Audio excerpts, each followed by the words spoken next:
She's only here out of pity. That's what my daughter-in-law whispered during the inheritance meeting, loud enough for everyone to hear, soft enough to pretend it was nothing. I, the widowed mother-in-law sitting right beside her, pretended I didn't hear a thing. The room smelled of old wood and expectation. Then the attorney opened his folder, called my name, asked for my attention. My daughter-in-law went pale. Her smile froze. And I understood right then. She had no idea. What happens when the woman they pity is the one holding all the cards? I'm Maggie Turner, and there are stories that should never happen, but they do, every single day. In quiet rooms where the air smells of old paper and life-changing decisions. In polished mahogany offices where widows are treated like dead weight. In meetings where women who built empires are introduced as helpless souls in need of protection. Today I'm going to tell you the story of Diane Caldwell, a woman who spent 38 years building an empire alongside her husband, Robert. Not just as the devoted wife, not just as the present mother, but as the silent architect behind every important decision, the unseen strategist who revised contracts at midnight while the whole house slept, the financial mind who saved the company 3 different times from crises no one else saw coming, decades of invisible sacrifice, long nights hunched over legal clauses with a worn brown leather notebook always by her side, strategic meetings disguised as casual conversations at dinners where investors never suspected that the smiling woman pouring wine was the one actually making the decisions. She was the foundation no one photographed, the base everyone stepped on without noticing. But when Robert died of a sudden heart attack at 63, something shifted in Diane's life. Her son Daniel, her only child, the one she practically raised alone while Robert traveled building their businesses, married Victoria 6 months after the funeral, a woman with a smile sharp as a blade, ambition without limits, and an uncanny talent for making people feel small without ever raising her voice. And during the reading of the will, in a room lined with law books no one ever read, smelling of cold coffee and tense expectations, Victoria leaned in, close enough for Diane to catch the scent of perfume far too expensive for the occasion, and whispered something Diane would never forget, loud enough for everyone to hear. The attorney, the partners, the younger heirs sitting in the back, soft enough to sound casual, like she was commenting on the weather. She's only here out of pity. Diane felt the air disappear from her lungs, like someone had punched her without warning.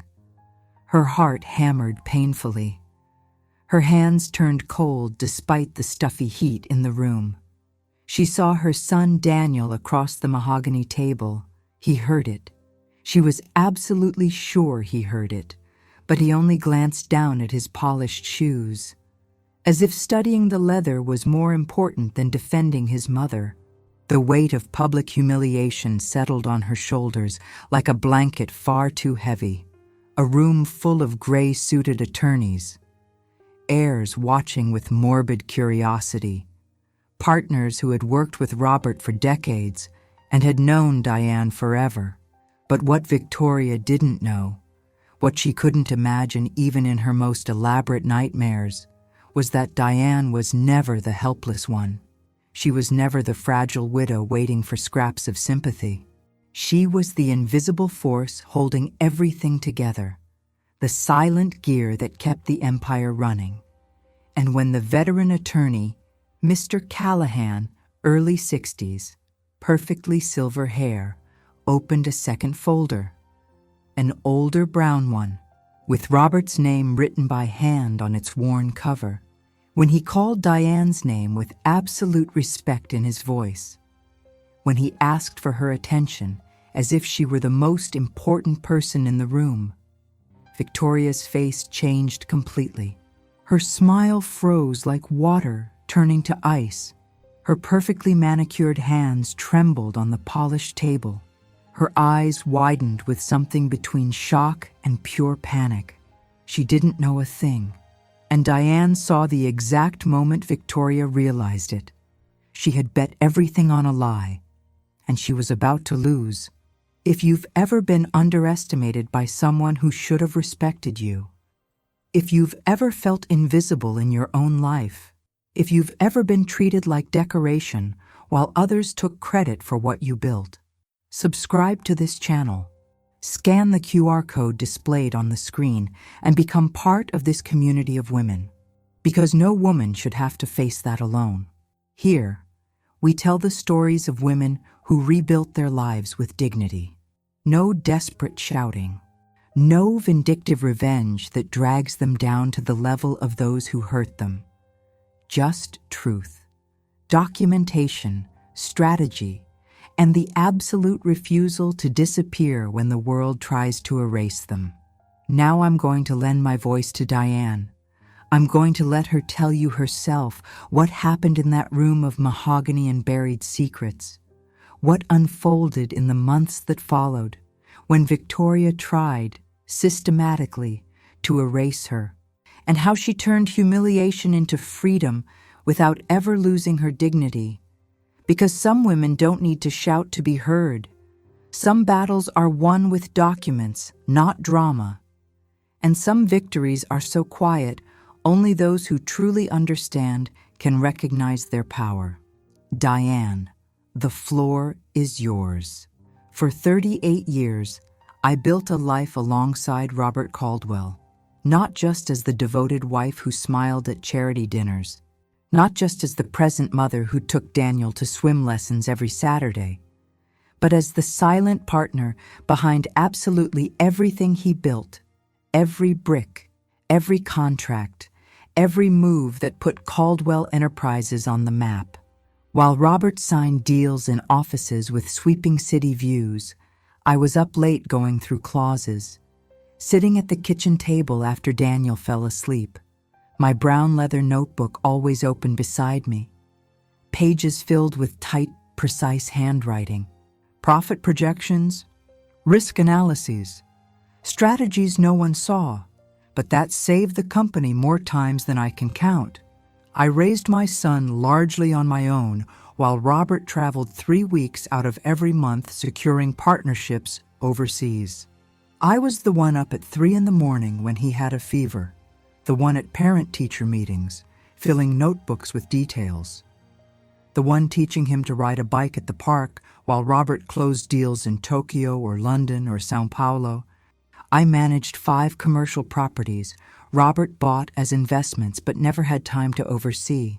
I negotiated with difficult tenants, handled maintenance issues, reviewed every line of rental agreements, searching for clauses that could hurt us later. I kept detailed spreadsheets of every cent that came in or went out. I negotiated with attorneys whenever territorial disputes surfaced. Once, I sat through a 7-hour meeting refusing to accept a proposal that looked attractive, but would have cost us 3 properties in 5 years. The opposing lawyer underestimated me completely, spoke slowly as if I couldn't follow, explained basic concepts I understood better than he did. When he finally accepted my counteroffer, he looked genuinely surprised, as if a 50-year-old woman shouldn't know about buyback clauses or grace periods. I protected the Caldwell family's reputation at social dinners where one careless comment could cost millions, where wives gossiped about husbands and children, and I listened closely, storing every potentially useful detail, where I learned that sometimes the smiling woman pouring wine is the most dangerous person in the room. I was the invisible backbone, the foundation no one photographed for business magazines. When articles celebrated Robert Caldwell's success, my name appeared only as his wife, Diane, at the very end. If it appeared at all, Robert knew better. He called me his secret strategist when we were alone at night. told me I saw microscopic details he always overlooked, that my patience with numbers and risk analysis had saved the company at least 3 times from disastrous impulsive decisions. "Diane, you see things I don't," he told me once after I pointed out a critical flaw in a contract he was about to sign. "You have a kind of intelligence they don't teach in business school. You understand people, patterns, what isn't written." But in public, he was the genius, the visionary. The name on the contracts and magazine spreads, and I never minded, not really, because we built together. Because late at night, when he came home exhausted after 12-hour meetings, it was me he turned to with his real doubts. It was my judgment he asked for before every major decision. "What do you think?" he'd say. And I knew he genuinely wanted to hear. It wasn't courtesy. It wasn't polite marriage talk. It was strategic need. We were a team, silent to the outside world, but absolutely solid between us. When Robert died of a sudden heart attack one Tuesday in March, 2 weeks before turning 64, it felt like half of me disappeared. The house suddenly became too big. Rooms that once felt warm turned into hollow spaces that echoed with my steps. The silence followed me from room to room like something alive. At night, I still woke thinking I heard him coming in, still made coffee for 2 before remembering, still reached for the phone whenever I came across something he'd want to know. Grief was strange and heavy and changed shape every day. Some days it was a steady ache. Other days it hit sharp and fast, knocking the breath out of my lungs. But the other half of me was still standing. I still had my worn brown notebook, my sharp memory, holding every important clause, my deep knowledge of every investment, every strategic decision, every financial move from the last 20 years. What I didn't expect, what blindsided me completely, was my own son treating me like decoration. Daniel was 23 when he met Victoria Chen at a digital marketing conference. She was a senior manager at a rival firm. 31, beautiful in a calculated way. Every detail intentional, from her haircut to her nail color. Articulate in a way that impressed people in meetings. Ambitious without even trying to hide it. He fell fast, with the desperate intensity of someone trying to fill a void. Robert had been gone only 4 months when they started dating. 6 months later, they were married in a small but very expensive ceremony in Napa Valley. I tried to be kind, truly tried. Hosted a welcome dinner, helped with the move, asked about her plans, her family, her dreams. But there was something in her eyes that unsettled me, a quiet coldness behind the professional smile, as if she was always calculating the value of everyone in the room, assessing usefulness, measuring advantage. When she looked at me, I could see the math happening. Widow, 62. Probably no real business knowledge, probably sentimental, probably easy to manipulate or ignore.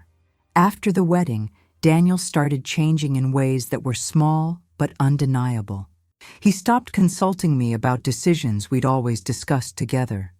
Said Victoria had modern ideas I wouldn't understand, that I was stuck in old methods and needed to accept that times have changed. When I suggested contract revisions rooted in decades of experience, he smiled with that painfully condescending look. Like I was a sweet, confused aunt talking about recipes while the adults handled serious business. "Mom, you don't need to worry about this anymore," he'd say, patting my shoulder. "You've already done your part. Now it's time for you to relax. Enjoy life, travel, do the things you always wanted to do." As if my part had been some temporary supporting role. As if my work had only been keeping the house tidy while the men built the empire. But I didn't say anything. Not yet. I just watched carefully. noted the changes, waited. And then came the day of the first reading of the will. 3.5 months after Robert passed, the attorney's office was on the 12th floor of an old but well-kept building downtown. The walls were lined with leather-bound legal books no one had opened in years.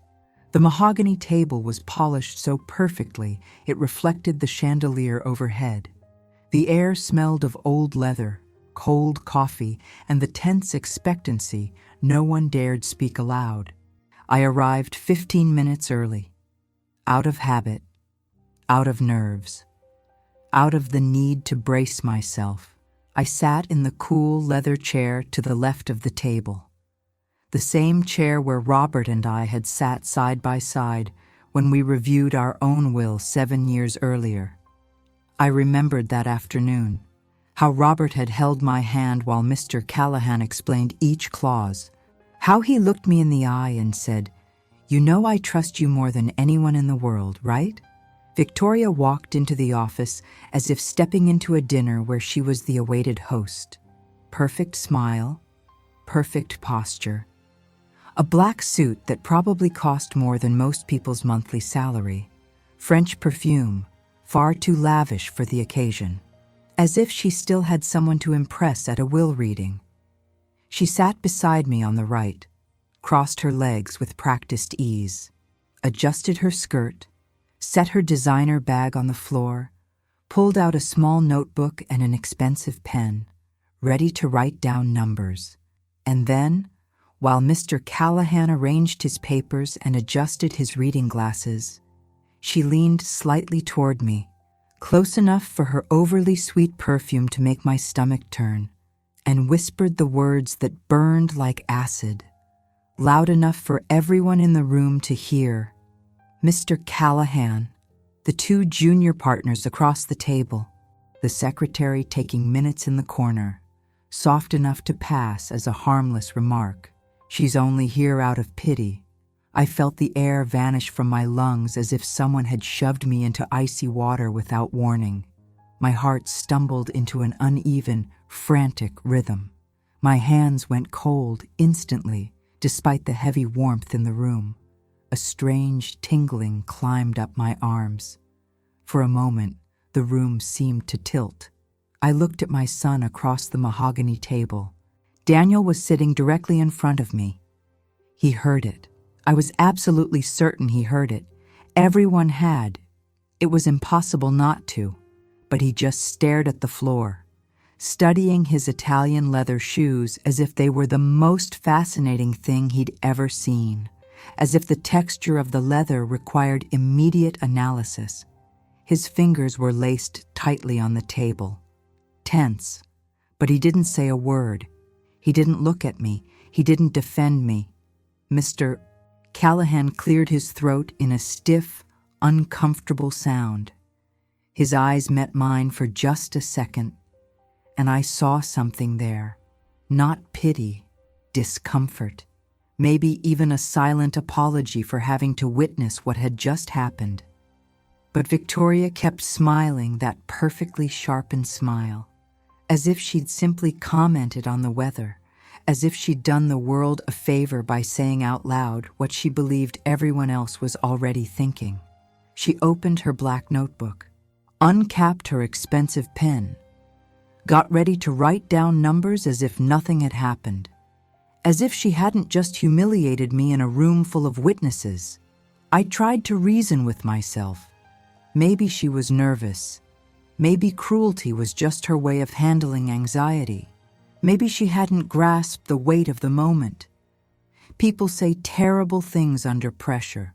But deep down, in the part of me that learned to read people during 4 decades of strategic dinners and disguised meetings, I knew exactly what that moment was. It wasn't nerves. It was power. Or at least what she believed was power.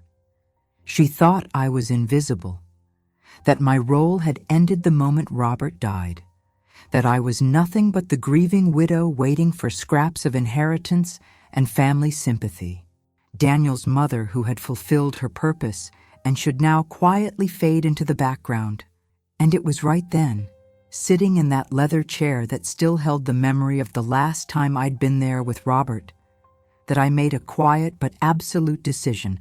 I wasn't going to raise my voice. I wasn't going to cry in front of her. I wasn't going to beg my own son for respect. I was going to wait, watch every move, document every word, and let the truth speak for me when the moment was right. Because some battles aren't won with emotion.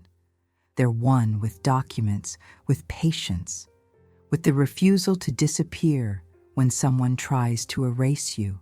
The reading of the will began and lasted 43 minutes that felt like an elastic eternity. Mr. Callahan, in his early 60s, with perfectly groomed silver hair, read with the practiced tone of someone who'd done this thousands of times. Reading glasses perched on his nose. Impeccable posture. He'd known Robert for more than 30 years, and he knew me too. He knew exactly who I was and what I represented in that company. But Victoria didn't. And that became painfully clear with every passing minute. She listened with laser focus whenever the attorney mentioned properties. Her eyes lit up. When he spoke about investments, she leaned in. When he mentioned company shares, she underlined lines in her notebook with unnecessary force. Her eyes gleamed with every figure spoken. She wrote down everything in her sleek black notebook, marked pages with colorful tabs, drew little stars beside especially large numbers, as if she were in a corporate acquisition meeting, not a will reading. Not a moment meant to be about grief and memory. Daniel only nodded mechanically, like a puppet on strings, as if he'd practiced this posture of passive agreement. He didn't look at me once during the 43 minutes, didn't check if I was okay, didn't touch my hand, didn't offer water when Mr. Callahan paused. Nothing. Just complicit silence. When Mr. Callahan finished the first part of the will, he closed the main folder with a deliberate motion, took a long sip of water from a crystal glass, removed his glasses, cleaned the lenses with a cloth, put them back on, then looked directly at me, and he said something that changed the energy in the room entirely. "Mrs. Caldwell, we'll now move to the second part of the will. The section your husband specifically requested be read only in your presence." The air shifted instantly, like pressure dropping before a storm. Victoria frowned, confused, slightly irritated. "Second part?" Her voice came out sharper than she probably intended. "I don't understand. Shouldn't the entire will be read to all heirs present?" Daniel shifted uncomfortably in his chair. The leather creaked. He looked at Victoria, then at me, then back down. Mr. Callahan didn't answer her. He simply didn't, as if she hadn't spoken at all. He just opened a second folder from beneath the first. A brown one, older, more worn, with Robert's full name written by hand across the cover in his unmistakable handwriting. That's when I realized Robert had planned this. Every detail, every moment. He knew I would need protection. He knew the world would underestimate me the moment he was gone, and he had left a quiet bomb waiting patiently for the right moment to go off. In the months that followed that first meeting, life turned into an emotional minefield where every step had the potential to set off a new humiliation. Victoria didn't waste a single second. 3 days after the will reading, she and Daniel moved into the main house, the red brick home with the sprawling gardens where Robert and I had lived for 30 years, where we raised Daniel, celebrated birthdays and Christmases and milestones, buried 2 dogs, and planted 3 jacarandas that now shaded the lawn. She reorganized everything, hired an expensive decorator from Seattle who dressed in minimalist black and talked about spatial energy, replaced furniture that carried decades of history with modern, uncomfortable pieces, changed all the curtains, repainted walls, swapped antique Persian rugs for contemporary ones with no soul. She erased my physical presence as if I had never lived there, as if 30 years could be wiped away with fresh paint and new furniture. I moved into the guest house at the back of the property. A smaller place, 2 bedrooms, a compact living room and kitchen, but still with large windows and natural light. Still within the land Robert and I bought together. Victoria suggested it would be much more comfortable for me, that I needed space to process my grief peacefully, that the main house held too many memories, and it would be emotionally healthier to create distance. Daniel agreed immediately. Of course he did. Mom, I think Victoria's right. You need your own space. Without all the pressure of the big house. He said it while helping me pack boxes, as if he were doing me a favor, as if this were for my own good. But I knew exactly what was happening.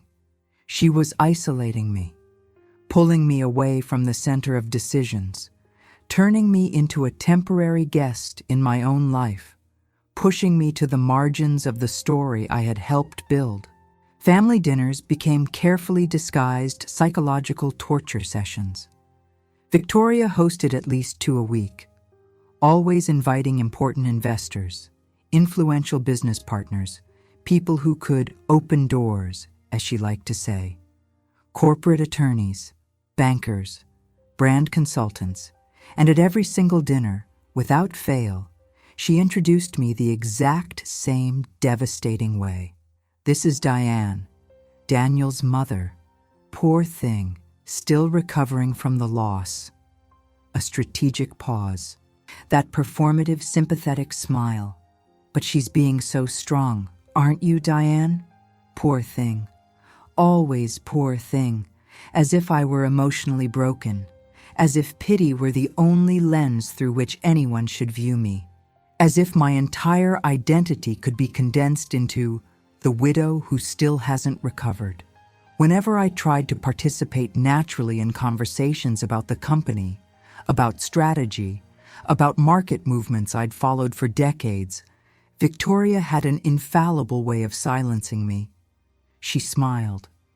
That sharp smile I now understood too well, tilted her head slightly, the way someone listens to a child saying something adorable but irrelevant, then redirected the conversation with surgical precision. Diane, you don't need to worry about complicated matters like that anymore. Leave it to the people who understand the current technical details. All right? You've already done your part. Now it's time to enjoy life. Daniel never defended me. Not once. He only mumbled vague apologies afterward when we were alone. Victoria's stressed with the transition. Mom. Victoria's adjusting to a lot of new responsibilities. Victoria didn't mean it like that. She just has a more direct communication style. Always Victoria, always excuses, and always me being the one expected to understand, be patient, and give space. But I saw the truth clearly. She wasn't stressed. She was in strategic control. And Daniel was either too weak or too complicit to challenge anything she did.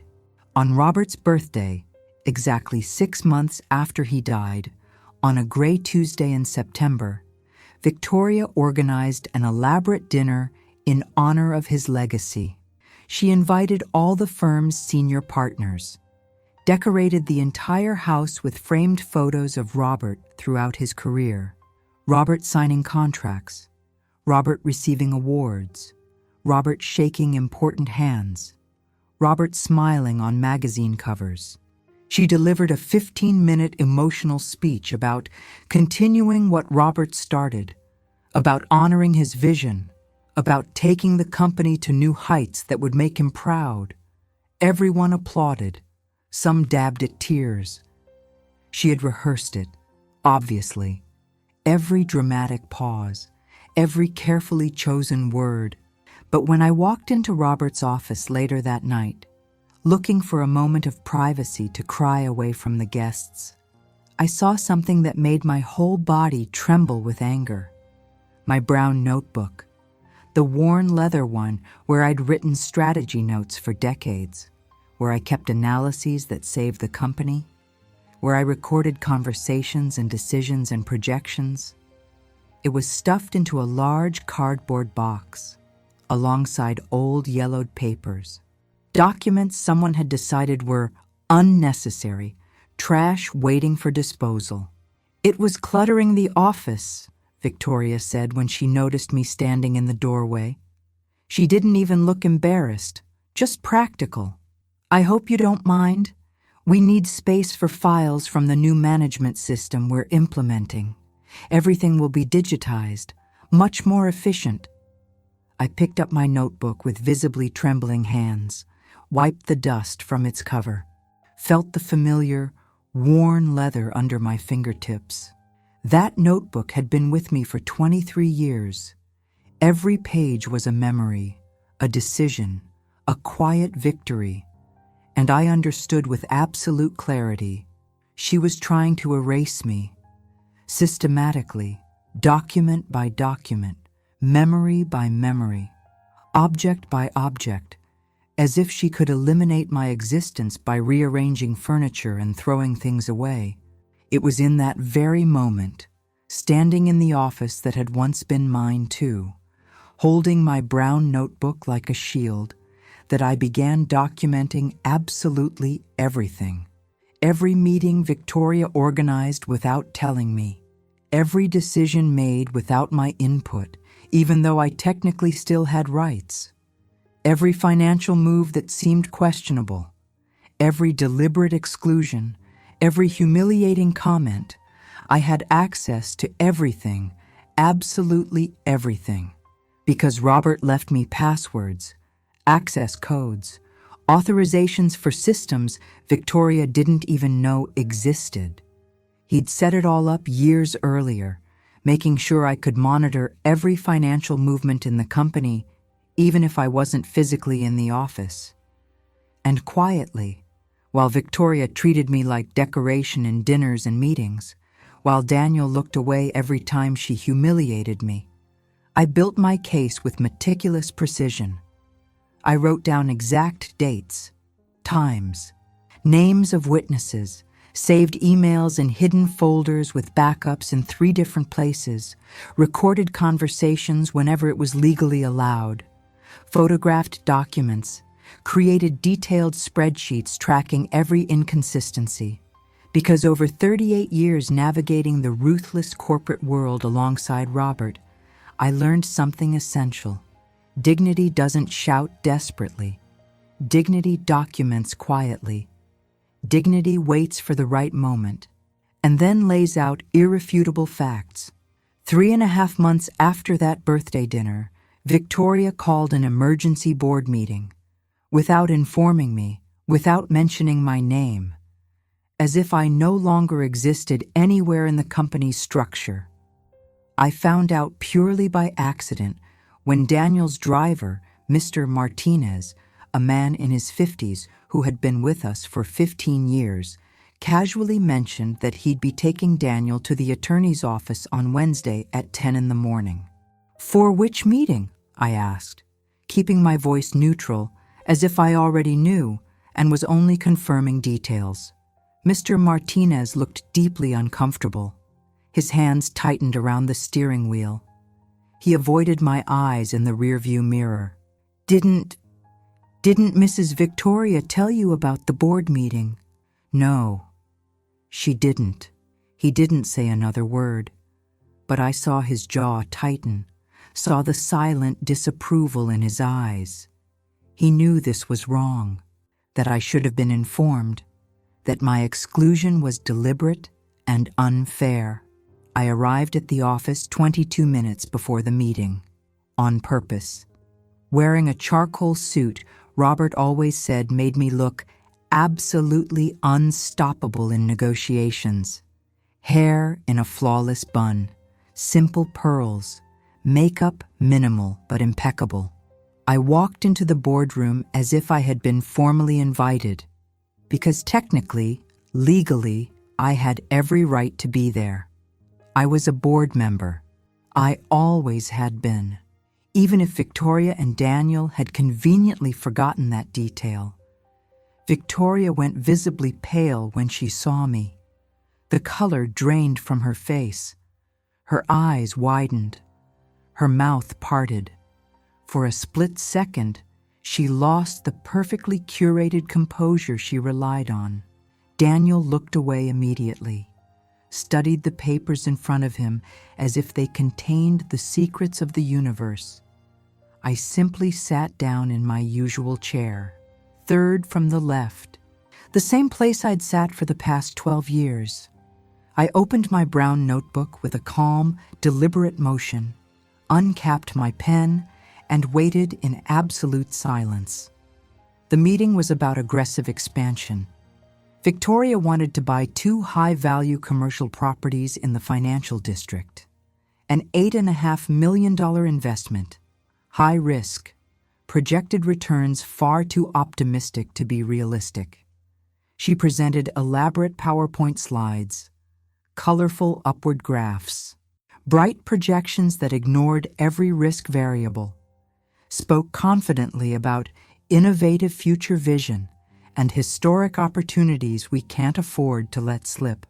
Her gestures were rehearsed, her posture straight out of a leadership seminar. She moved around the room with calculated eye contact. When she finished her 23-minute presentation, she walked back to the head of the table, looked around expecting automatic approval, expecting praise, expecting everyone to simply agree with her brilliance. I raised my hand calmly. Victoria blinked, clearly surprised, as if she didn't expect me to speak, as if I were decorative. "Diane," she sighed, that theatrical sigh of forced patience, like she was dealing with a stubborn child interrupting the adults. "We really don't need to take your time with technical details. I know these numbers can be confusing. I'd like to ask a question," I replied. My voice came out steady, firm, professional, the exact tone I'd used in hundreds of meetings over the decades. Mr. Callahan, who was present as legal counsel, looked at me with genuine interest, curious, maybe even hopeful. Victoria crossed her arms defensively. Her entire body language shifted. "Of course, go ahead." "Do these projections account for the emerging commercial real estate downturn?" I asked, maintaining steady eye contact.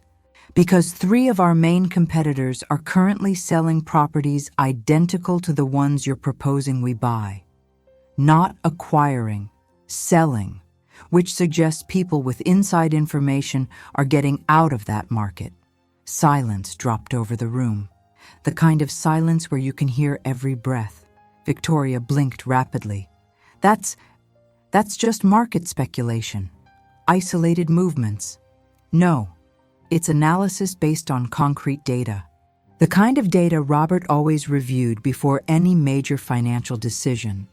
I turned a page in my notebook with deliberate precision. I have 6 quarters of numbers right here. Commercial vacancy in that district is at 32.7% and rising. Average price per square foot dropped 17% in the last year.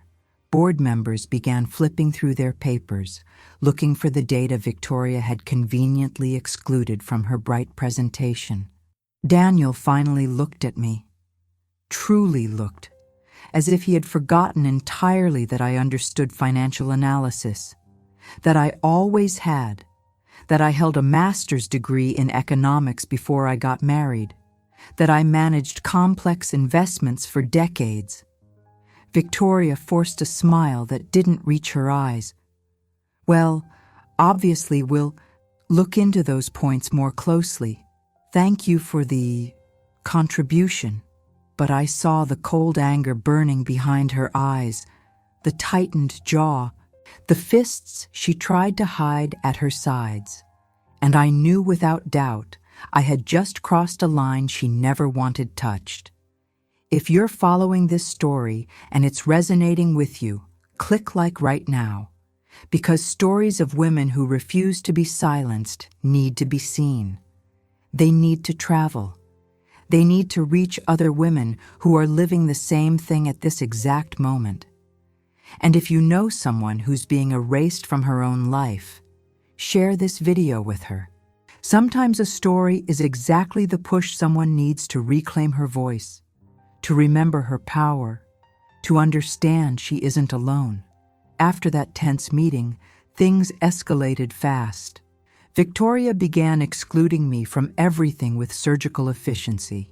Important dinners with investors happened by coincidence whenever I was away visiting a friend. Crucial documents I needed to review and sign disappeared mysteriously from my desk. Important corporate emails stopped arriving in my inbox. My name was quietly removed from communication chains. When I questioned Daniel, he had the nerve to look confused. Maybe it's a technical issue, Mom. I'll ask IT to look into it. But nothing was ever fixed. The technical issue was permanent and convenient. But the worst moment, the one that finally showed me just how far Victoria was willing to go, was the dinner with the Japanese investors. Mr. Takahashi and his delegation represented a $15 million deal. Robert had cultivated that relationship carefully over 8 years. Trips to Japan, respectful cultural dinners, slow, deliberate trust building. I had known Mr. Takahashi personally for 6 years. We'd had dozens of dinners together, discussed business philosophy, shared stories about our children, exchanged thoughtful gifts on important occasions. I knew he had 2 daughters, that his wife painted watercolors, that he collected antique haiku editions. Victoria organized the final negotiation dinner at the main house, hired a chef specializing in contemporary fusion, a decorator for minimalist floral arrangements, impeccable table service. But she didn't invite me, simply left me out, as if I didn't exist, as if my years of relationship with Mr. Takahashi meant nothing. I only found out because Mr. Takahashi, ever respectful, called me personally 3 days before. His voice was kind, but confused. "Mrs. Caldwell, I hope you are well. I'm calling to confirm details for Wednesday's dinner. It will be a great honor to see you again. I brought a special gift my wife chose for you." My heart stopped. Dinner on Wednesday? A long, uncomfortable pause. Ah, my apologies. I assumed. Did Mrs. Victoria not inform you about the meeting? No, she didn't. Another pause. Longer. I could hear the silent disapproval even through the international connection. "I understand. Well, of course we expect your presence, Mrs. Caldwell. Your absence would be negatively noticed." When I mentioned it to Daniel later, he had the audacity to look genuinely surprised. Maybe he wasn't acting. Maybe Victoria really didn't tell him everything. Or maybe he preferred not to know. "Mom, I really thought Victoria told you. This must have been a misunderstanding." "It wasn't a misunderstanding, Daniel. It was deliberate exclusion. You're being too harsh. Victoria is under a lot of pressure. Always the same excuses. Always Victoria needing empathy. Never me deserving basic respect. But this time, I didn't accept it silently. I didn't pretend. I didn't disappear. I showed up, 15 minutes before the guests arrived. Wearing a simple but elegant black dress Robert bought for me on our trip to Paris 7 years earlier. The pearls he gave me on our 20th anniversary. Impeccable makeup, classic hair, posture steady and confident. I walked through the front door as if it were still my home. Because technically, it was.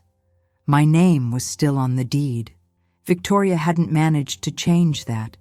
Yet, Mr. Takahashi and his delegation arrived exactly at 7, impeccably punctual. When he saw me, his entire face lit up with genuine relief and joy. He stood immediately, leaving Victoria mid-greeting, walked straight to me, bowed respectfully, deeply. "Mrs. Caldwell, what a great relief and joy to see you. I feared you might be unwell." Victoria nearly choked on her wine.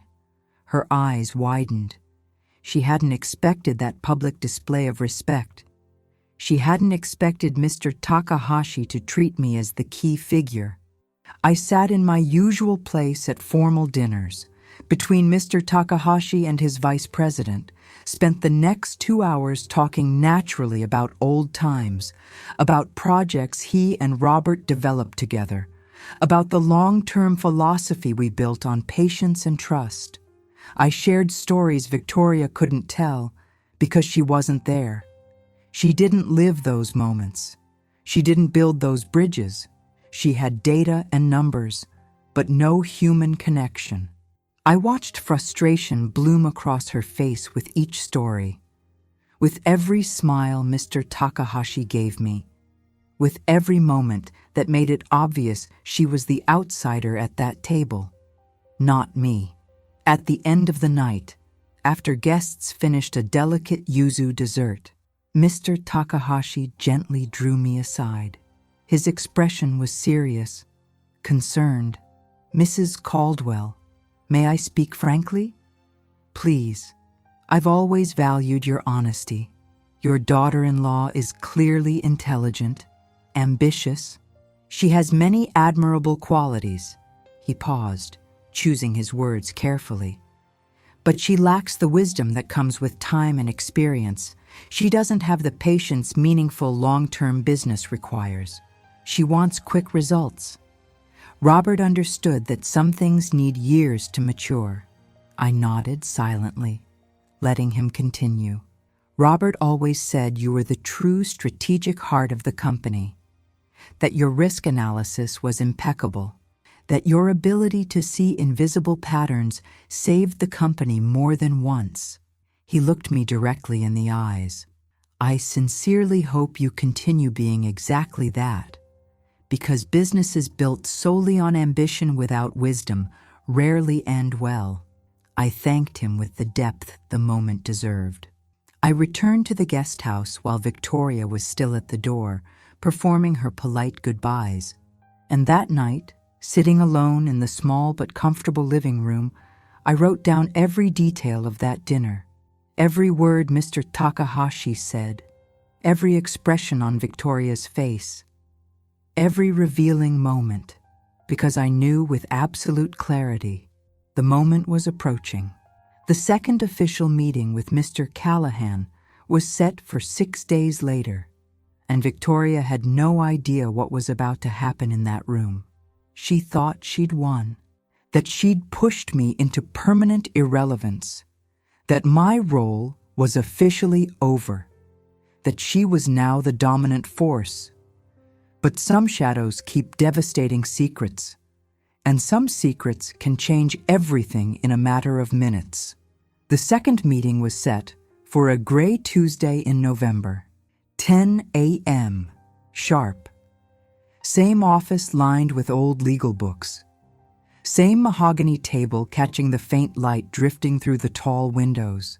But the air felt different this time, heavier, charged, as if the room itself knew that truths buried for years were about to break the surface.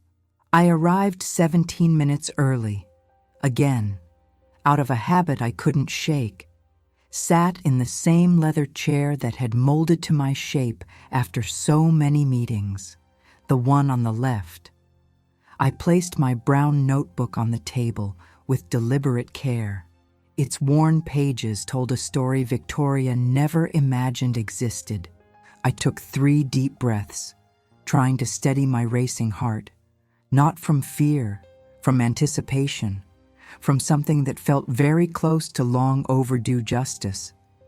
Victoria arrived 12 minutes later, But she wasn't alone this time. It wasn't just her and Daniel. She brought reinforcements. Her private attorney, Dr. Helena Cortez, around 40, immaculate black Armani suit that probably cost more than most people's monthly salary. Dark hair pulled into a bun so tight it looked painful. Italian leather briefcase tucked under her arm. 10-centimeter Louboutin heels striking the wooden floor like tiny verdicts being delivered. She barely glanced at me. Her eyes scanned me quickly, made an instant assessment, and dismissed me as irrelevant. She shook Mr. Callahan's hand with brisk professionalism, sat to Victoria's right, opened her folder with practiced precision, pulled out documents arranged in color-coded sections, laid out 3 different pens in perfect alignment. Everything about her presence was calculated to intimidate, to signal superior preparation, to show that Victoria had come armed. Daniel walked in last. He looked like he had aged 5 years in 5 months. Deep shadows under his eyes, a wrinkled gray suit like he'd slept in it, crooked tie, hair unkempt. He sat across from me, between me and Victoria, as always, trying to position himself in the middle, neutral, safe, cowardly. Mr. Callahan adjusted his reading glasses slowly, cleared his throat softly. His eyes met mine for a meaningful moment, and I saw something there, not pity, deep respect, maybe even something close to quiet admiration. "Well," Victoria began before the attorney could officially start. Her voice came out steady, controlled, confident. "Thank you for meeting with us again, Mr. Callahan. We believe there are extremely important legal questions that must be discussed regarding Mrs. Caldwell's continued legal competence in handling complex corporate affairs." I felt my blood turn cold for a moment. Legal competence. She was questioning my mental capacity, my clarity, publicly, formally, with an attorney present to give her accusation weight. Dr. Cortez opened a thick document, metal clips, pages marked with yellow and green tabs. "We'd like to formally propose a complete review of the company's management and decision-making structure," she said in a perfectly modulated voice. "No emotion, just cold facts. Considering Mrs. Caldwell's advanced age, currently 63, and her understandably fragile emotional state following her recent traumatic loss, we believe it would be healthier and more appropriate for her to gradually remove herself from strategic decisions requiring complex analysis and sustained pressure, fragile emotional state, as if grief equaled incompetence, as if sadness erased decades of expertise, as if I were some confused senior unable to understand a spreadsheet." She continued, flipping pages efficiently. "We have documentation from 3 corporate meetings in which Mrs. Caldwell demonstrated, let's say, resistance to modern management approaches. She questioned expansion decisions based on outdated models and raised concerns that were considered excessively conservative by other board members." Translation: I dared to disagree. I did risk analysis. I did my job. Daniel stared down at his hands interlocked on the table, studying them like they were fascinating objects worthy of deep contemplation. Coward to the end. I didn't say a single word. I simply looked at Mr. Callahan, waiting, because Robert had taught me something essential about strategic conflict. Never interrupt your opponent when they're making a catastrophic mistake. Let them keep digging their own hole. Victoria leaned forward, placing her elbows on the table. Posture likely learned in some course on power and body language. We'd also like to seriously discuss selling certain secondary properties that aren't performing. We firmly believe Mrs. Caldwell would be far more comfortable and secure with a substantial fixed amount, a very generous lifetime pension, free from the unnecessary stress of corporate decisions that frankly no longer suit someone in her situation. She was offering me money to disappear, to sign away my relevance, to accept that my role was over, to walk away quietly with a check big enough to look like kindness. Dr. Cortez slid 3 stapled packets toward me. They glided across the polished mahogany like something toxic. These are extremely favorable terms, Mrs. Caldwell. More than fair. Enough for you to live the rest of your life very comfortably, without financial worries of any kind. Travel, hobbies, time with family, free from pressure. A dignified and respectful transition. I looked at the papers, didn't touch them, didn't lean in, just looked, as if they were something unpleasant someone had forgotten to clean. And it was in that exact moment, charged electric, that Mr. Callahan finally spoke. His voice was calm as always, firm, professional, but there was something else woven in now, something I couldn't quite define. Justice? Satisfaction? No. It was the voice of a man about to fulfill a sacred promise to a friend who was gone. Mrs. Victoria, Dr. Cortez, before we proceed with any further discussion, there is something absolutely essential you both need to know. Something that entirely changes the context of this meeting. Victoria frowned, confused but still confident. About what exactly? Mr. Callahan removed his glasses slowly, cleaned the lenses with a white cloth, put them back on with deliberate care, and looked directly at Victoria. About who actually, legally, and incontrovertibly controls this company. The silence that fell over the room was absolute, complete, the kind where you can hear the faint hum of the air conditioner. The kind where every breath becomes pronounced, the kind where time itself seems to shift into slow motion. Mr. Callahan opened the second folder with almost ritual care. The brown folder. Old, worn. Robert's full name handwritten across the cover in the script I knew as well as my own heartbeat. He turned to a specific page marked by a yellow tab that looked like it had been waiting there for years. He began reading in a clear voice, each word dropping like a heavy stone into still water.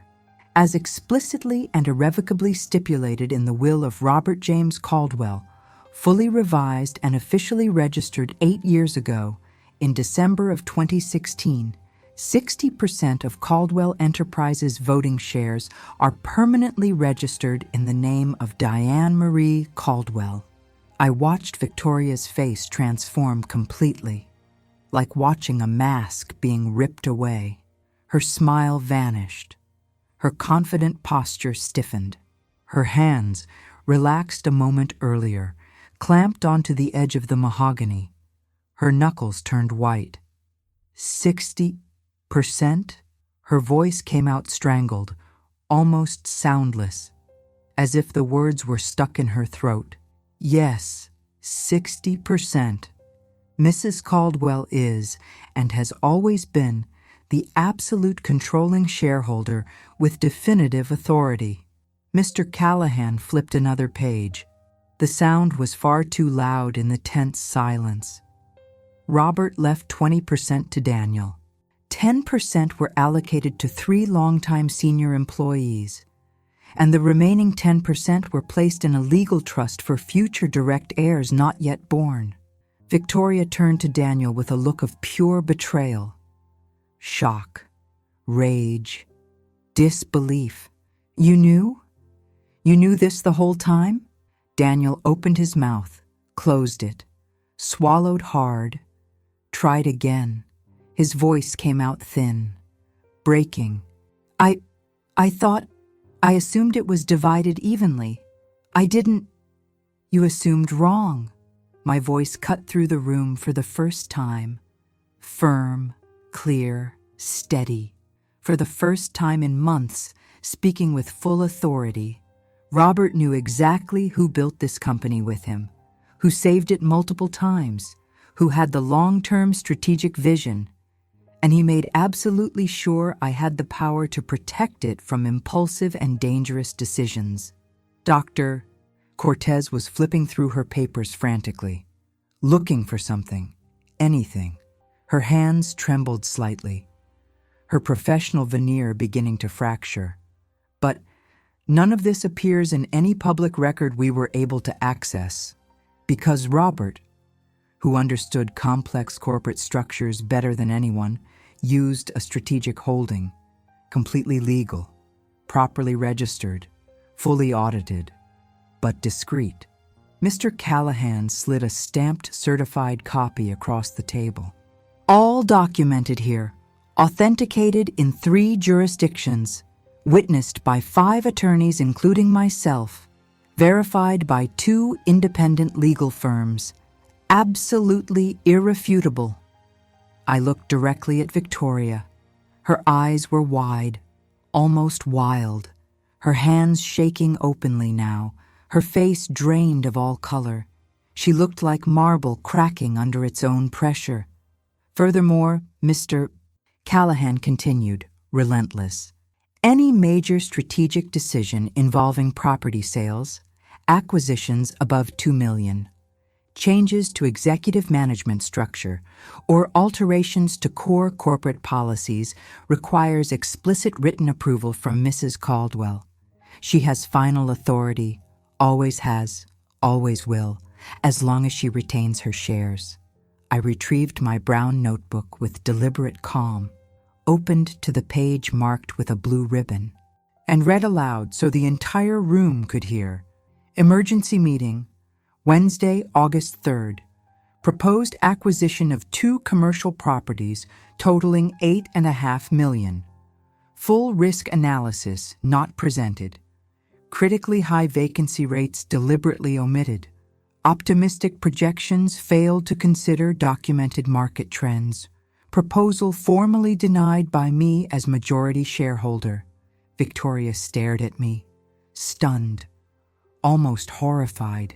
You've been documenting everything, this whole time. Everything. Every meeting you scheduled without notifying me. Every decision you attempted to implement without my legally required approval. Every questionable financial move. Every public humiliation. Every calculated exclusion. I closed the notebook with a sharp sound. Because Robert taught me something you clearly never learned. Dignity doesn't shout. Dignity documents. Dignity waits. And then presents facts no one can escape. I turned to my son. Daniel was ghost pale. His hands trembled on the table. He looked 15 years older than he had 30 minutes earlier, as if something in the room had fundamentally rewritten his understanding of reality. Mom, he swallowed hard. His voice almost vanished. I didn't know you. I thought you. What exactly, Daniel? My voice wasn't loud, but it was unshakable. That I didn't understand complex business? That I spent 38 years just smiling at dinners? That I was the decorative wife while your father did everything? That I was just a fragile widow waiting for sympathy? I let the silence stretch. You forgot who I was, completely, and you allowed your wife to treat me like dead weight. Victoria stood so abruptly her chair nearly toppled. It slammed against the wood with a sharp crack. This is absolutely ridiculous. You can't just... I can, and I will. I met her eyes without blinking, steady, unmovable. All strategic decisions go through me, every single one. If you want to continue working in this company in any capacity, you are going to learn to respect me, professionally, personally, publicly, or you can leave. She opened her mouth, closed it, tried again. No sound came out. She grabbed her expensive handbag with visibly shaking hands, looked at her attorney. "We're leaving. Now." "Victoria." Daniel reached for her arm, voice pleading. She pulled away sharply, as if his touch burned. "You told me over and over your mother was just a grieving widow, that she didn't understand modern business, that she was... Her voice cracked, rage tangled with humiliation. "Invisible?" I offered calmly. "Yes, that's exactly what you both thought. Convenient for you." Victoria left the room without another word. Her heels struck the wooden floor like a gavel. Dr. Cortez gathered her now useless documents, stuffed them into her briefcase without her earlier precision, and hurried after her. Their footsteps echoed down the hallway until they faded completely. Daniel stayed, sitting there, frozen, staring at his hands as if he'd never seen them before, as if he didn't know what to do with them, or with himself, or with anything. "Mom, I'm sorry. Truly, I should have." "Yes, you should have." I placed my brown notebook carefully in my bag. "But you chose, consistently, to do nothing. You let your wife humiliate me publicly. You didn't defend me once. You shut me out. And now you'll have to live with those choices." I stood, adjusted my bag, looked at Mr. Callahan. "Thank you for honoring Robert's wishes with absolute integrity." He nodded respectfully. His eyes shone with something that looked like pride. "Always, Mrs. Caldwell. Robert was my closest friend for 3 decades. I honored his instructions exactly. I protected what needed protecting." I walked out of that boardroom with my head high, steps steady, posture flawless, without looking back even once, because some victories don't need an audience. They don't need drama. They just need the truth, finally set free. In the days that followed that devastating meeting, the house fell into a silence you could almost touch. Heavy, uncomfortable, as if the air itself had turned too thick to breathe normally. Victoria never returned to the property, not once. Her belongings were removed 3 days later by an expensive moving company. Perfectly labeled boxes. Uniformed men working with quiet efficiency. She didn't even come to supervise. She simply vanished, like smoke dissolving. Daniel called me exactly 5 times in the first 4 days. Left increasingly desperate messages on the answering machine. His voice sounded more broken with each call. "Mom, please, we need to talk. I ruined everything. I know. Just please pick up." But I wasn't ready. Not yet.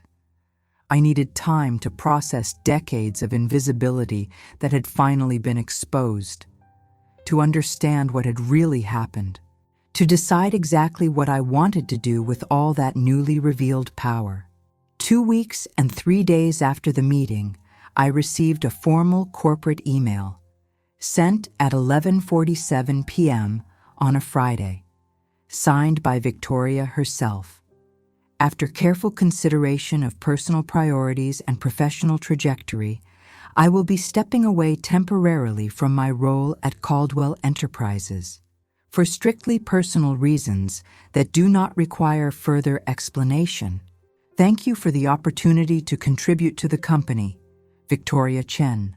Short, cold, professional to the very end. But everyone who read that email understood exactly what it meant. She couldn't bear it. Couldn't swallow the humiliation of discovering she had systematically underestimated and tried to destroy the one person she should never have crossed. Daniel formally asked to meet 4 days later. Called early in the morning. Hesitant voice. "Mom, I know I don't deserve it, but can we talk? Please?" I finally agreed.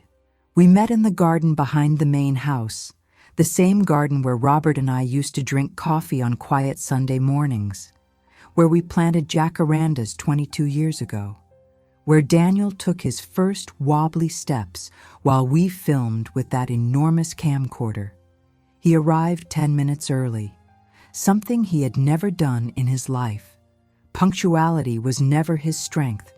His shoulders were slumped, hands shoved deep into his pockets like an anxious kid, dark circles under his eyes.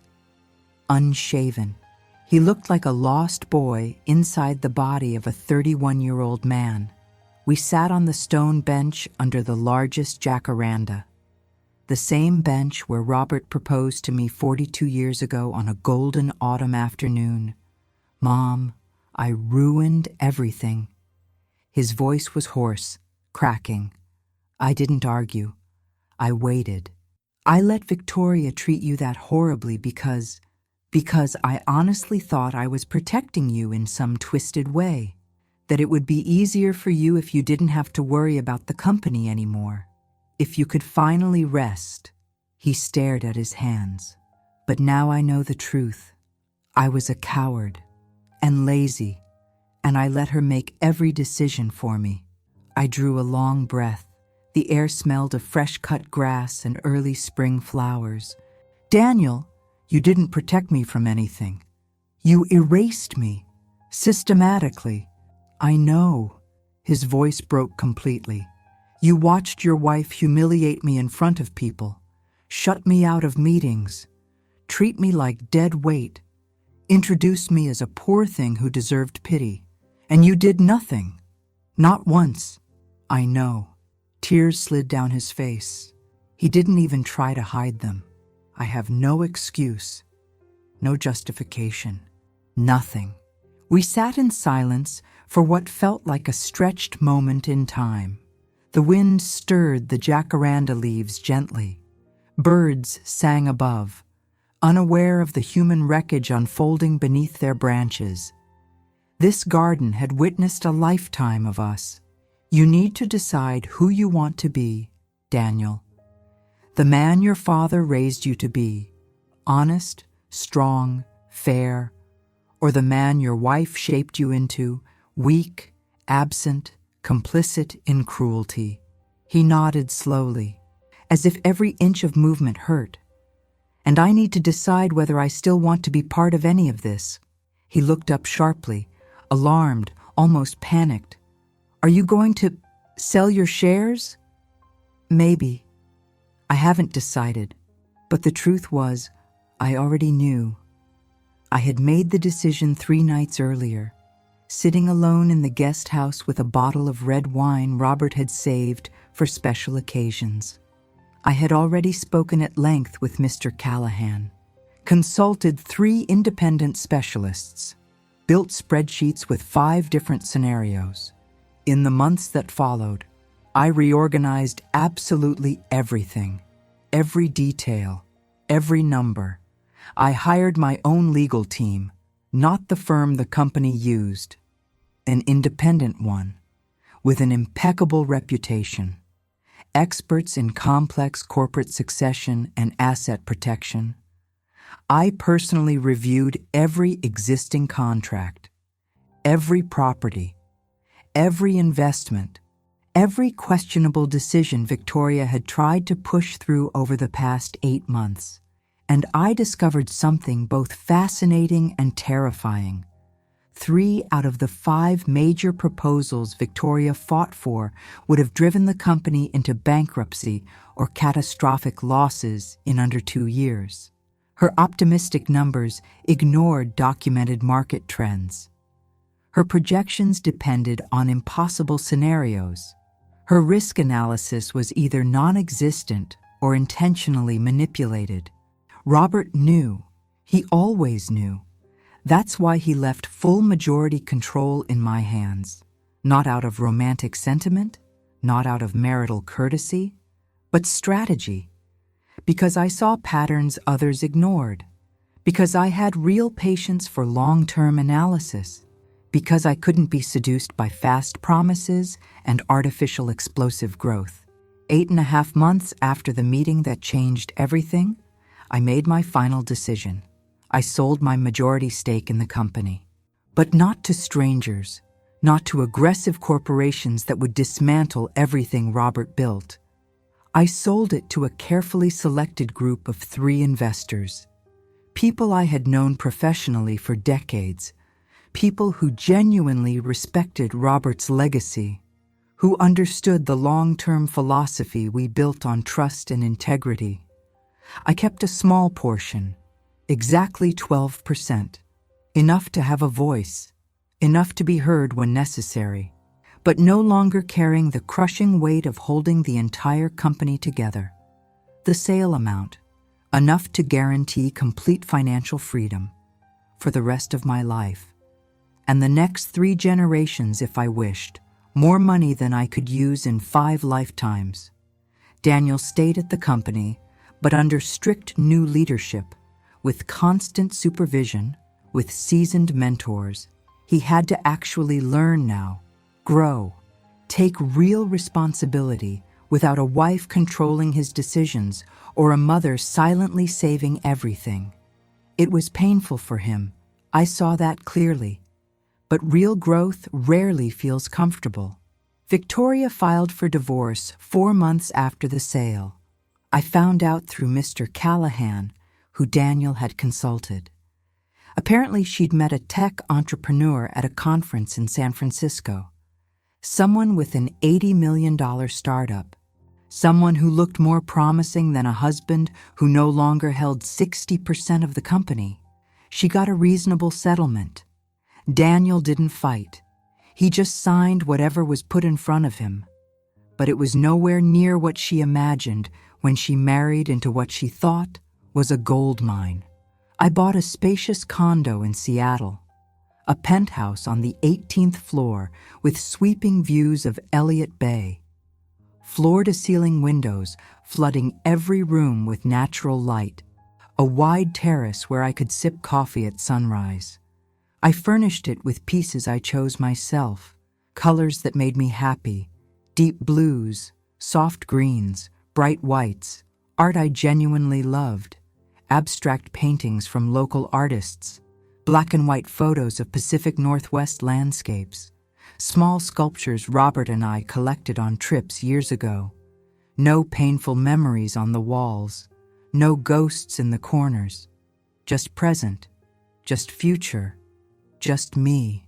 And then I did something Robert had gently encouraged me to do for years, but I'd always postponed. Something I never allowed myself to pursue because I was always too busy building his empire.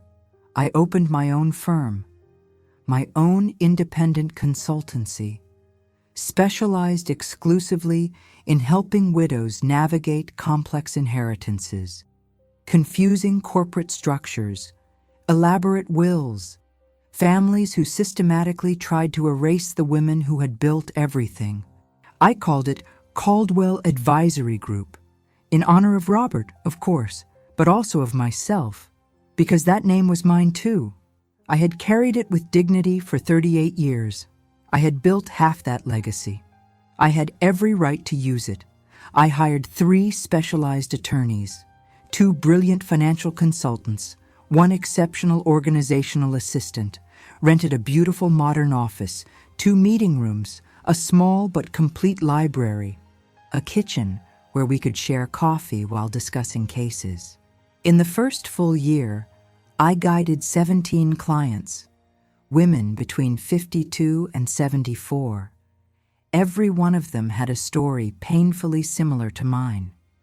Sons who underestimated them, daughters-in-law who treated them like dead weight, sons-in-law who saw them as obstacles, lawyers who spoke slowly and loudly as if they couldn't understand basic concepts. One of my earliest clients, Margaret Chen, had been pushed out of the biotech company she herself had founded 23 years earlier. Her son had assigned full legal authority to his wife. Margaret walked into my office defeated, bent as if carrying impossible weight, eyes dull, voice barely above a whisper. They treat me like I'm senile, like I don't understand what I built with my own hands. We worked together for 7 months, reviewed documents, found clauses that had been ignored, discovered that her power of attorney had been obtained under questionable emotional pressure, rebuilt her legal standing piece by piece. 7 months and 12 days after our first meeting, Margaret walked out of my office with full majority control restored, head high, shoulders back, eyes bright with a fire I recognized. She hugged me at the door, tight, long, and whispered something I will never forget. You gave me my voice back. You reminded me who I've always been. And that was when I understood fully. This was what Robert had always wanted. Not for me to stay hidden in his shadow forever. Not for me to live the rest of my life invisible, but to finally use everything I'd learned across decades to light the path for other women, to help them reclaim their voices, their power, their identities stolen by families who should have protected them. My brown notebook. I had it professionally framed. It hangs on the main wall of my office behind my desk, where every single client can see it as soon as they sit down. A constant visual reminder that knowledge is true power, that meticulous documentation is dignity preserved, that strategic patience always outweighs impulsive speed. Many clients ask about that frame, about that worn notebook displayed like fine art, and I tell them, I tell my story, without shame, without bitterness, as an example, as proof that forced invisibility can become chosen influence, that silenced voices can become powerful ones. Daniel and I rebuilt our relationship slowly, very slowly, with painful honesty, with clear boundaries, without forced speed. He visits me once a month now, always on the second Saturday, has coffee in my bright apartment. We sit on the terrace when the weather allows, watch the boats gliding across the bay. We talk about work, about mistakes he's finally learning not to repeat, about hard decisions he's making on his own, about growth that's real this time, not performance. He never mentions Victoria, not once. And I never ask. Some wounds require respectful silence to heal. I turned 65 on a sunny Tuesday in April, alone in my apartment. By choice, I cooked myself a beautiful dinner, lit candles, played the music Robert and I loved, opened that expensive French red wine he and I saved for years for a special occasion. I finally opened it, drank it slowly, savored every sip. I raised my glass out loud. To your memory, Robert, to our 38-year partnership that changed my life completely. I toasted the future I was building, the work I was doing, the women I was helping. And I gave thanks, deeply, because he had given me the one thing a woman truly needs in a world determined to silence her. Not paternalistic protection, not just money, but real tools, real power, a voice of my own. I looked out the huge window. The bay glowed under a spectacular sunset. Impossible colors painted the sky, orange, pink, deep violet, boats drifting across calm water, people living their lives, building, rebuilding, moving forward always. And I realized something fundamental, something that shifted the way I saw my own existence. I was no longer simply Robert Caldwell's wife, no longer just Daniel's mother, no longer Victoria's humiliated mother-in-law. I was none of those roles defined by someone else. I was Diane, just Diane, Diane, Marie Caldwell on my own terms, with my own company, my own purpose, my own identity independent of anyone else, and that clarity, this pure sense of self, was more than enough. I am Maggie Turner again. And Diane's story reminds me of something essential I've learned after years of listening to women exactly like her, like you, maybe, like so many watching right now.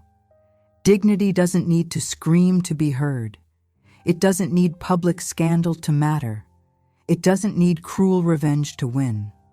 Dignity needs only truth, and the unshakable courage not to vanish when the world tries its hardest to erase you. How many women, right now, as you listen to me, are being treated like decorative props in their own lives? How many built empires in silence while others soaked up all the credit under bright lights? How many were humiliated in public by the very people who should have protected them? How many heard some version of "she's only here out of pity," whispered loud enough to wound, but soft enough to sound accidental? Diane spent 38 years as the invisible architect of the Caldwell fortune, the silent strategist, the foundation everyone stepped on without ever noticing it was there. She reviewed contracts while the household slept, saved the company from crises others didn't even see coming, negotiated with lawyers, managed properties, protected reputations in rooms where a single misplaced word could cost millions. And when Robert died, leaving that devastating emptiness behind, her son and daughter-in-law thought they had free rein, thought she was just a grieving widow waiting for crumbs of family sympathy. A sentimental figure meant to fade politely into the background now that the important man was gone. Victoria whispered those venomous words at the reading of the will. "She's only here out of pity," as if stating obvious truth, as if doing everyone a favor by saying out loud what she imagined the room was thinking. But she was only exposing her own blindness, her inability to recognize power when it chooses to be quiet. Because women like Diane never needed pity. Never. They needed respect, recognition, space to use the power they'd always had but the world refused to see. And when that veteran attorney, Mr.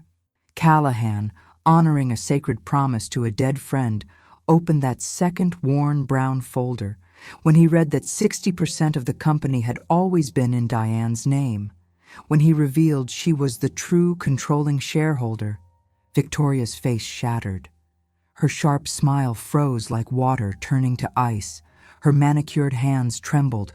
Her eyes widened in pure shock and something close to existential panic, because she had bet everything on one comforting lie: that widows are automatically weak, that age in a woman means decline, that silence means submission, that invisibility means irrelevance.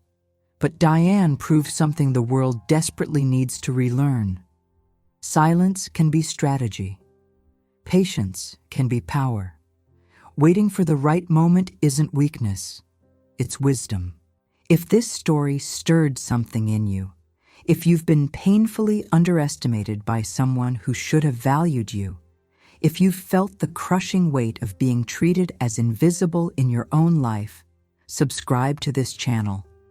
Grab your phone and scan the QR code right here on your screen.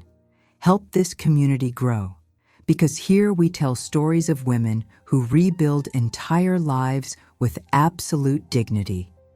No desperate shouting that would diminish them.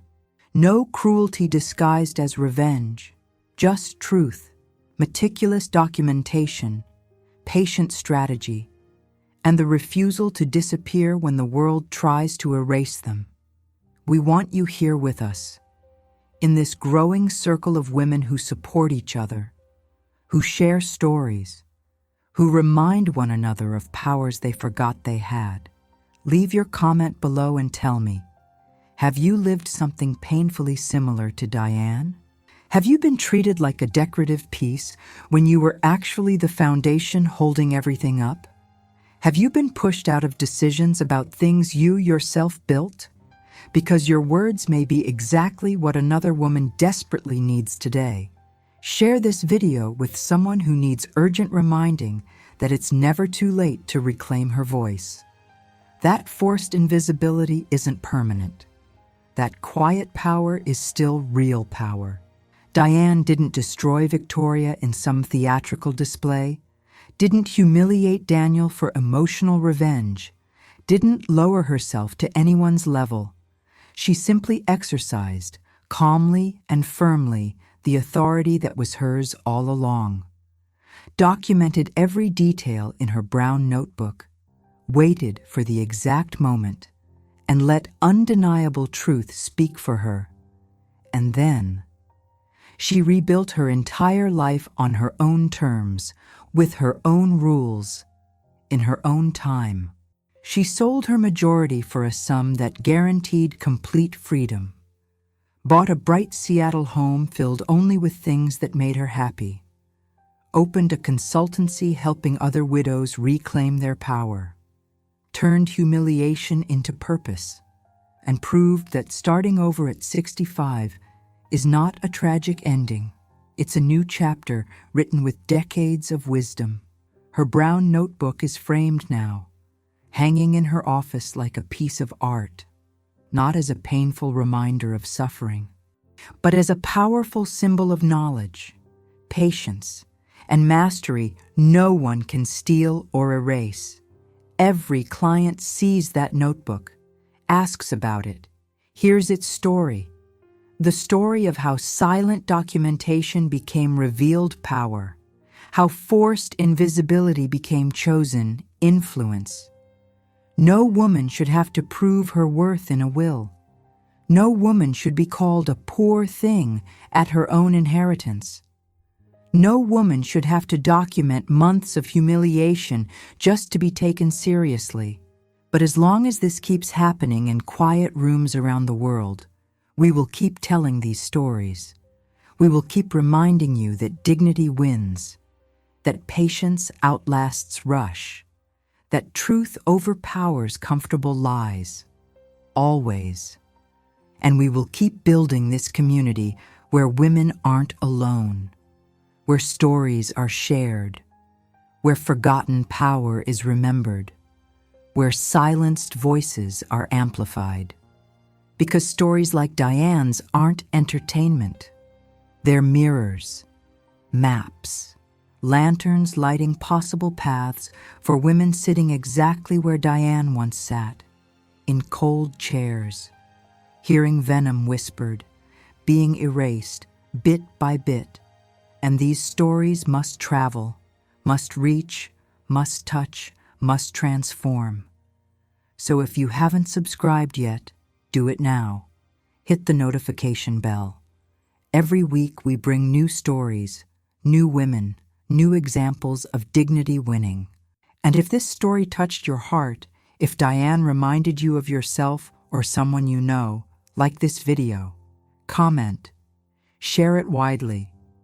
Because algorithms may seem cold, but they amplify what people choose to value. And these stories matter, deeply, urgently. Margaret, that client of Diane's who reclaimed her biotech company, told me something recently I will never forget. She said, "When you're invisible long enough, you start believing you truly are invisible, that your invisibility is your truth, your reality, your fate. But then you hear a story of someone invisible just like you, someone who refused to accept invisibility as permanent, and something shifts inside you, or maybe something rebuilds. And you remember, you were always there. You always had power.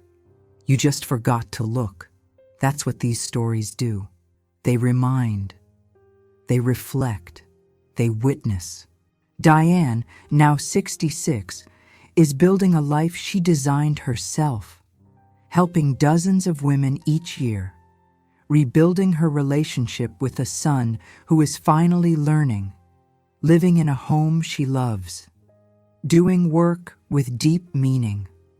And she isn't an exception. She isn't a superhero. She isn't someone with powers other women don't have. She is you, if you choose to be, if you refuse to disappear, if you document, if you wait, if you believe your voice matters even when everyone insists it doesn't. I am Maggie Turner, and I will keep bringing these stories as long as there are women who need to hear them, as long as there are Dianes being silenced, Victorias whispering cruelty, Daniels choosing cowardice. Because these stories save lives. Literally, they save identities, save purpose, save voices on the edge of being erased. And I'll see you in the next story, because there are so many women out there who still desperately need to be heard, who need to know they're not alone, who need a mirror showing that rebuilding is possible. And maybe one of them is you.